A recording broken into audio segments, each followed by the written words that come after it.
Paskah dan penegakan HAM. Adakah kaitan antara Paskah dan penegakan hak asasi manusia?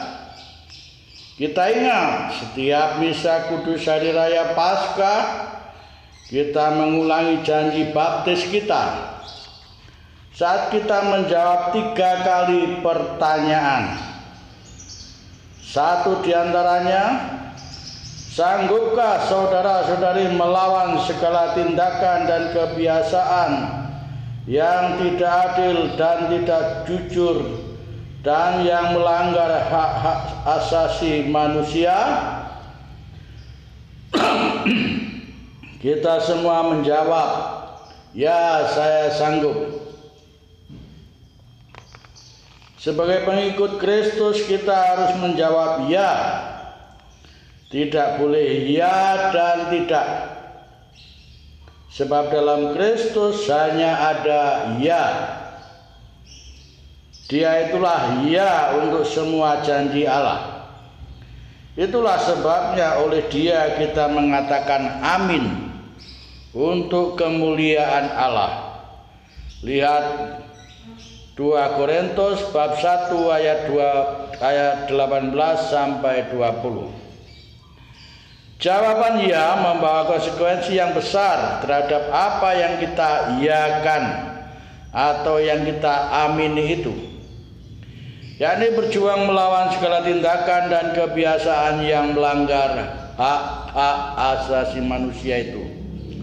Oleh karena itu, hari raya Paskah sebagai hari raya terbesar, hari kemenangan Kristus salib atas dosa dan maut, tidak sekedar menjadi hari pembebasan dan penebusan, melainkan sekaligus hari perjuangan kita. Setiap calon baptis katekumen selama pelajaran masa persiapan katekumenat dari seorang pengajar katekis untuk memahami pelajaran katekese dan dari buku pelajarannya katekismus mendapat banyak masukan kekayaan iman Katolik. Di antaranya buku Ikutilah Aku penerbit Canisius banyak memuat nilai HAM. Semuanya itu mestinya kita pahami sungguh-sungguh, sehingga pada saat menjanjikan kala dibaptis, ucapan kita tidak hampa.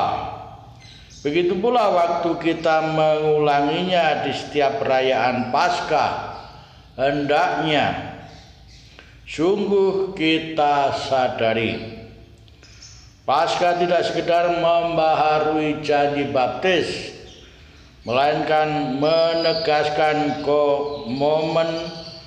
komitmen perjuangan kita umat beriman terhadap antara lain pembelaan HAM. Gereja telah menyerukan semua warganya untuk tidak sekedar mengakui, tetapi juga membela hak asasi manusia seperti membela haknya sendiri. Banyak orang menjerit karena haknya diinjak-injak. Mereka tidak berdaya, menderita dan hina. Mereka seperti bukan manusia lagi, seperti Kristus yang bergantung di kayu salib. Bandingkan Yesaya bab 52 ayat 13. Siapakah peduli akan nasibnya? Situasi HAM di negara kita mengakhiri abad 20 dan menjelang abad 21 amat memprihatinkan. Persoalan HAM menjadi primadona. Pelanggaran terus terjadi tiada henti. Adalah tugas setiap umat beriman untuk melibatkan diri dalam pembelaan HAM. Sebagaimana tercantum dalam Sinode Para Uskup Indonesia tahun 1987. Manusia adalah puncak ciptaan. Martabatnya tertinggi daripada semua makhluk lain. Dalam kisah penciptaan, kitab suci dengan jelas membedakan penciptaan makhluk-makhluk lain dan manusia. Begitu pula dalam ajaran sosial gereja. Misalnya ensiklik Rerum Novarum dari Paus Leo XII tanggal 15 Mei 1991 mendasari pengertian yang seksama tentang pribadi manusia beserta nilai-nilai istimewanya. Sebab manusia itu satu-satunya ciptaan yang oleh Allah dikehendaki dari dirinya sendiri. Gaudium et Spes artikel 24. Dalam diri manusia Allah memahat gambarnya sendiri. Kepadanya Allah menganugerahkan martabat yang tiada bandingnya. Maka pula pengembangan diri manusia harus dengan menghormati, dengan memajukan HAM, baik di lingkup pribadi dan sosial, di bidang hukum, politik, ekonomi, dan sebagainya, termasuk hak masyarakat dan para bangsa, seperti dalam Solicitudo Res Socialis. Pengembangan manusia sejati harus didasarkan pada cinta terhadap Allah dan cinta kepada sesama, serta mendukung peningkatan hubungan antara perorangan dan antar masyarakat.